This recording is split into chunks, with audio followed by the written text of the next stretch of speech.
Bonjour à toi qui me regarde. Shalom, j'espère que tu vas bien.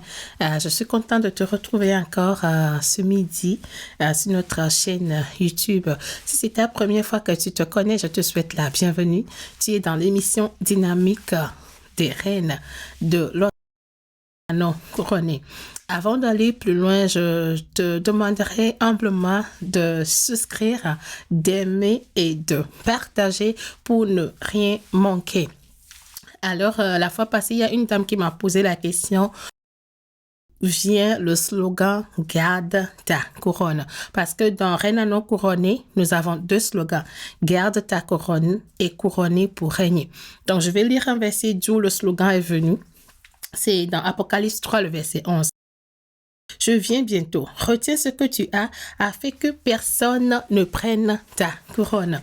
Donc, notre devoir et notre mission dans Rock, c'est de rappeler aux femmes qu'elles sont des reines, qu'elles ont une couronne sur la tête, de les cette couronne sur la tête et celles qui ont perdu leur couronne, de les aider à les remettre. Donc, aujourd'hui, nous allons parler de l'authenticité.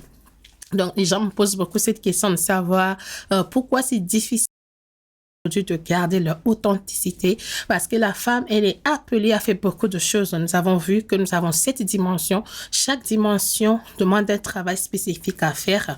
Et par rapport à notre éducation, par rapport à notre religion, à notre culture, se voit encore de devenir une autre personne pour pouvoir servir les gens. C'est comme on porte des masques dans chaque situation. Il y a des femmes qui peut-être doivent coucher avec les boss avant qu'on leur donne le travail.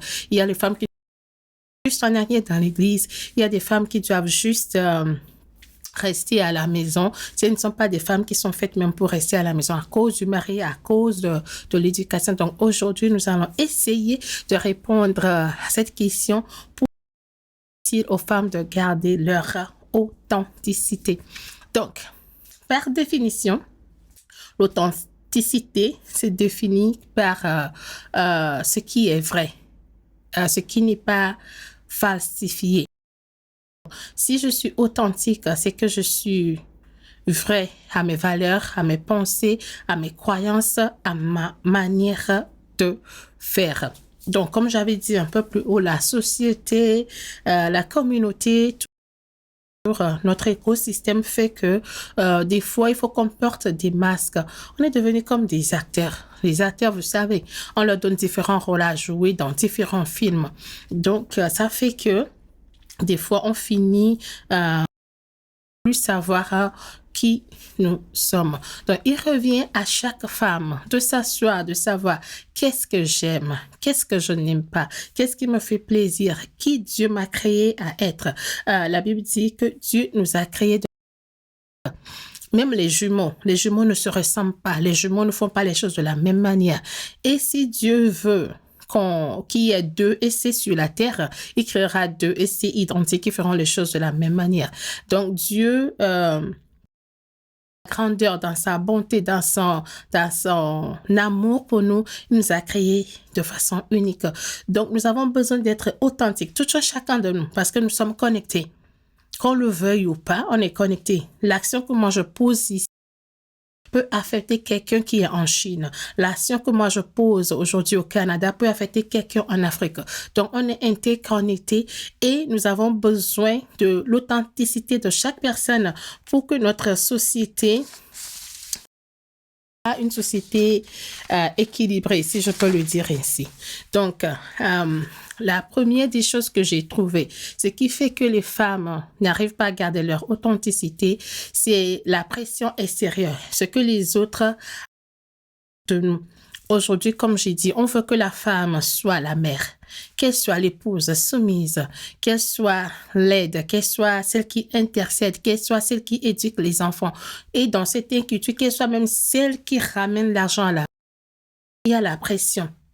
La société veut déjà, bon, je ne sais pas pour d'autres cultures, dans ma culture aussi, une partie des États-Unis, c'est comme à 25 ans, si tu n'es pas aux études et que tu n'es pas marié, c'est comme si quelque chose ne va pas chez toi. Aussi, une fille décide de rester vierge jusqu'à son mariage, les gens vont voir comme tu es bizarre. Peut-être que tu n'es pas normal. Ou s'il y a un garçon qui ne sort pas avec les filles à gauche, à droite, ils vont penser que, oh, ce garçon, est-ce qu'il est normal? Même il y a des parents même qui vont essayer ou de placer les garçons à leurs filles. Donc, c'est la pression extérieure qui fait que nous n'arrivons pas à garder notre authenticité.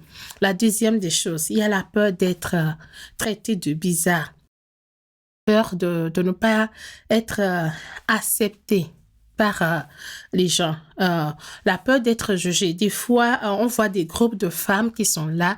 Elles doivent, avant de faire partie de ce groupe-là, tu ne dois que porter, tu dois te comporter d'une manière, tu dois parler d'une certaine manière, tu dois venir d'une famille. Même on voit aussi, des fois, il faut que les femmes se déguisent pour mentir. Ok, je viens d'une telle famille riche, alors qu'elle vient d'une famille noble, une famille normale, simple. Mais à cause de ce qu'on pense qu'on va être rejeté, on va prétendre être celui ou celle qu'on n'est pas. Par exemple, on voit souvent dans les films des ados ou bien dans les écoles, qui s'habille d'une certaine manière, les gens vont les autres enfants vont le critiquer, vont lui donner des surnoms trop bizarres. Donc, la peur d'être rejeté, la peur de ne pas être, comment je vais dire, famous, de ne pas être reconnu. Parce que nous sommes à l'aide des réseaux sociaux. Donc, tout le monde veut se faire connaître. Donc, on est obligé de faire de n'importe quoi. On va aujourd'hui même les filles qui se mettent tout nues, les seins dehors, juste pour trouver des abonnés, juste le like, pour avoir les j'aime des autres. Donc, la peur de ne pas être... comment je vais dire, reconnu, avoir de renom, ça fait aussi que on n'arrive pas à garder notre authenticité. Moi, je grandissais, je suis quelqu'un de base, je ne parle pas beaucoup. Donc, j'aime quand même rester dans mon coin, j'aime lire, je fais des choses, j'aime les gens. Mais je ne suis pas quelqu'un qui va rester dehors pendant trop longtemps. Mon cercle d'amis, c'est restreint. J'ai pas beaucoup d'amis. Jusqu'à aujourd'hui, j'ai pas beaucoup d'amis. Des fois, les gens vont me traiter d'égoïste, ils vont me traiter de bizarre. Mais ça, c'est moi. Je peux sortir avec les gens, mais je n'aime pas rester trop longtemps dehors. Ou bien souvent, il y a faire le shopping. Moi, par exemple, la femme que je suis, j'aime pas le shopping. Si je veux acheter les choses, je sais l'habit que je veux porter, par exemple, pour la session d'hiver. Je sais, je vais dans une boutique qui a ces habits-là, je les prends vite fait et puis je pars. Donc, mais les gens me traitent de bizarre. Tu es quel genre de femme? Mais je préfère, avant, je ne savais pas. Donc, je vais rester avec les amis, parler, faire des choses. Mais à un moment donné, je me dis, ça, c'est pas moi. C'est difficile. Mais à petit coup, j'ai persévéré, puis je dis, genre, voilà qui moi je suis. Je... Donc, soit tu m'acceptes, soit tu ne m'acceptes pas, mais c'est correct parce que il y a des gens parce que ce temps de calme, moi, j'aime rester qui me permet, c'est en ce moment que le Saint-Esprit me parle, c'est en ce moment que le Saint-Esprit me dit quoi enseigner, quoi faire. Donc, moi, j'aime quand même le calme. Donc, n'ayez pas peur. Que vous soyez famous ou pas, Dieu vous connaît, le ciel vous reconnaît, donc vous êtes déjà une star. Parce que la Bible est notre étoile du matin. Donc, on est des étoiles, qu'on le veuille ou pas. Donc, la troisième des choses, le fait de se négliger soi-même. Le fait de se négliger soi-même. On est des femmes. Étant donné qu'on est des êtres, on avait vu, si vous n'avez pas encore regardé la vidéo sur les 7 dimensions d'une reine, je vous encourage à regarder. Comme ça vous permettra de comprendre que c'est Dieu qui vous a créé comme ça. Mais il faut aussi prendre soin de vous. Donc, par exemple, on va se négliger. Encore donner un exemple personnel. Je me rappelle quand j'avais quitté ma famille, je suis d'abord allée aux États-Unis en tant que jeune fille. Mais quand je suis partie...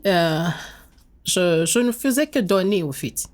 Parce qu'à cause de ce calme, je ne parle pas beaucoup. Les gens m'ont beaucoup rejeté, même dans ma famille. Ou bien si je ne fais pas ce que les autres veulent, ils vont crier sur moi. Donc, parce que je n'aime pas les conflits, je vais juste donner. Je donnais. Puis ça a continué comme ça. Même si je dois acheter quelque chose pour moi-même, je me dis, si j'envoie l'argent à telle personne, la personne va manger. C'est pas mauvais de donner. Mais ne vous négligez pas au profit des autres. La Bible a dit, aime ton prochain comme tu aimes toi-même. Si tu ne t'aimes de toi, c'est un péché que tu es en train de commettre. Parce qu'en tant que femme, il faut qu'on soit rempli, que notre vase soit rempli, qui déborde, afin qu'on puisse donner aux autres. Aujourd'hui, on voit, par exemple, si je prends le cas du Canada, il y a tellement plus de par année dans la violence conjugale. Est-ce que c'est nous les femmes, est-ce qu'on étudie nos garçons pour qu'ils tuent nos filles par après? Peut-être c'est parce que, je dis juste peut-être, c'est parce qu'on ne prend pas vraiment le temps de prendre soin de nous. On est automatisation, ce robotisme de donner aux autres. On donne aux enfants, même quand nous-mêmes on ne va pas bien. On ne prend pas de temps pour se reposer. On ne prend pas de temps pour être rempli, pour être dans la joie. Si je n'ai que de l'amertume, la fatigue, c'est ce que je... Après, quand les enfants vont grandir, on va commencer par avoir des comportements. On se dit, mais d'où ça vient? Mais est-ce que tu as pris le temps de prendre soin de toi, maman? Est-ce que tu as pris le temps de te donner de l'amour? Est-ce que tu as pris le temps de te reposer? C'est OK, de temps en temps. Je prends quelqu'un qui va venir prendre soin des enfants, je veux me reposer. C'est OK de dire, aujourd'hui, je ne veux pas cuisiner, j'achète dehors. C'est OK de dire, aujourd'hui, je fais venir quelqu'un qui va laver les habits. C'est aujourd'hui, je fais venir quelqu'un qui va nettoyer la maison. Néglige, on ne peut pas être authentique. Parce que quand je me néglige, ça veut dire automatiquement que je laisse ce qui me plaît au profit des autres. Par exemple, on a des amis qui ne font que prendre. Donc, la fois qu'on va dire non, ces amis-là vont nous quitter. Ça, je crois que c'est... Des fois, quand je parle, je vais raconter des choses personnelles qui me sont arrivées pour que vous vous identifiez. Parce que dynamique, environnement sain où les femmes peuvent partager leur vécu pour que les autres apprennent. C'est un endroit où il n'y a pas de jugement. Moi, je me rappelle à un moment donné, tous les amis que j'avais sont partis. J'avais plus personne. Parce qu'il y a une qui m'a demandé quelque chose. Pour la première fois, j'ai dit non. J'avais pas dit non complètement parce que la personne m'a dit Dieu m'a parlé. Donc j'ai dit moi pas pour l'instant j'ai pas encore entendu de Dieu. Donne-moi le temps. Pour ça la personne est partie. Jusqu'à aujourd'hui elle ne me parle plus. Non. Donc le fait de se négliger des fois, ça fait qu'on n'est pas authentique. Donc, si moi, par exemple, je ne veux plus que mes amis me quittent, je vais juste dire oui à tout. Mais Dieu m'a rappelé. Pour mon cas, je dis merci à Dieu parce que je me rappelle, il y a 3 ans, on m'a invité quelque part pour chanter. 3 ans ou 4 ans. C'est là, quand je chantais après, il y a une prophétie qui est sortie pour moi. La dame a dit, Dieu dit, Jean, c'est très bon, c'est beau ce que tu fais, mais tu le fais de trop. Laisse-moi te guider. Je te dirai à qui donner, quand donner et comment donner et ce que tu vas donner. Donc, c'est en ce moment-là que moi, j'ai commencé par me réveiller de mon sommeil. C'est en ce moment-là, même Dieu, il voit que je ne suis pas authentique. Je ne suis pas celle qu'il m'a créée pour être. Donc, il m'a fait un rappel. Donc, je nous encourage. Le verset duquel j'ai tiré cet enseignement, c'est Psaume 139, le verset 14. La Bible dit, je te loue de ce que je suis une créature si merveilleuse. Tes œuvres sont admirables et mon âme le reconnaît bien. Si ton âme reconnaît que Dieu t'a créé, tu es identique, tu es unique, tu es précieuse, tu ne laisseras pas les gens marcher sur toi n'importe quoi. Tu ne laisseras pas les gens faire de toi ce qu'ils veulent. Peut-être que tu es une femme, tu es coincée, tu ne peux même pas parler. Quand tu dis quelque chose, n'empêche la manière dont tu le dis, le mari va se fâcher. C'est quand tu fais tout ce que le monsieur veut, c'est en ce moment-là qu'il ne te bat plus. La fois passée, j'ai vu, je crois que c'était sur TikTok, j'ai vu quelque chose où la femme, tout ce qu'elle fait, le monsieur la battait. Elle est même partie voir le pasteur. Le pasteur a dit de prier Dieu jusqu'à ce qu'un jour le monsieur l'a tué. Jusqu'à ce qu'un jour le monsieur l'a tué. Donc, il faut qu'on soit authentique. Ne rentrons pas aussi dans les relations, pas hypocrisie en portant les masques. Non. Soyons authentiques et laissons Dieu agir pour nous. Donc, en conclusion, nous devons être authentiques. Soyons comme Jésus. C'est lui notre seul et unique modèle qu'on doit suivre. On peut apprendre des autres, mais ne cherchons pas à devenir des autres. Si tu deviens quelqu'un d'autre, qui jouera ton rôle? Dans Romains 12, la Bible dit, car nous avons plusieurs membres dans un seul corps et que tous les membres n'ont pas la même fonction. Ainsi, nous sommes plusieurs, Nous formons un seul corps en Christ et nous sommes des membres les uns des autres. Donc, c'est ma différence qui rend l'environnement beau. C'est ma façon unique de faire les choses qui me différencie d'une autre essai. C'est ma manière de voir les choses, c'est ma manière de parler, ma manière de sourire, mes traits. C'est ça qui me rend unique. Donc, nous ne cherchons pas à devenir des autres. Moi, j'ai des mentors, j'ai des pères spirituels, des mères spirituelles qui me conseillent, qui me coachent, qui voient qu'est-ce que je fais, qui prient pour moi. J'apprends d'eux sans toutefois devenir leur sosie, sans toutefois devenir une autre version d'eux. Si je devais devenir une autre version de Dieu, Dieu allait créer nous deux de façon identique, de penser de la même manière, de faire les choses de la même manière. Même quand on voit dans l'hiérarchie de Dieu, il y a le Père, il y a le Fils, il y a le Saint-Esprit. Les mêmes, mais ils ont différentes fonctions. Donc, que chacun reste dans sa fonction, jouons notre rôle avec fierté. Maintenant, est-ce que quand mon authenticité fait du mal aux autres, en ce moment, j'ai besoin du Saint-Esprit pour me guider, de me soumettre au Saint-Esprit. J'ai besoin de me laisser diriger par le Saint-Esprit afin de ne pas faire du mal aux autres. Donc, dans mon unicité, je dois être moi, je dois être fière de qui je suis, mais quand mon authenticité fait du mal aux autres, la parole de Dieu, je dois me checker pour voir si je porte les fruits de l'esprit.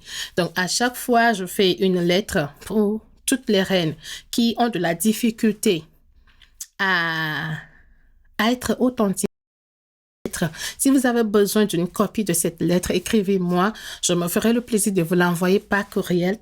Le courriel va s'écrire en bas de la vidéo. Donc, je lis. Ça, c'est ma lettre à vous en tant que sœur, en tant que reine, en tant que vous encourager aujourd'hui. Chère reine, je suis désolée que tu as eu à porter tous ces masques pendant des années. Mais aujourd'hui, par cette lettre, Jésus veut te libérer. Il t'a créé de façon unique. Ton authenticité pour être équilibrée. Je t'encourage à apprendre un jour à la fois, ôte un masque à la fois et surtout laisse le Saint-Esprit faire le travail de transformation en toi, car la Bible dit faiblesse que sa puissance agit.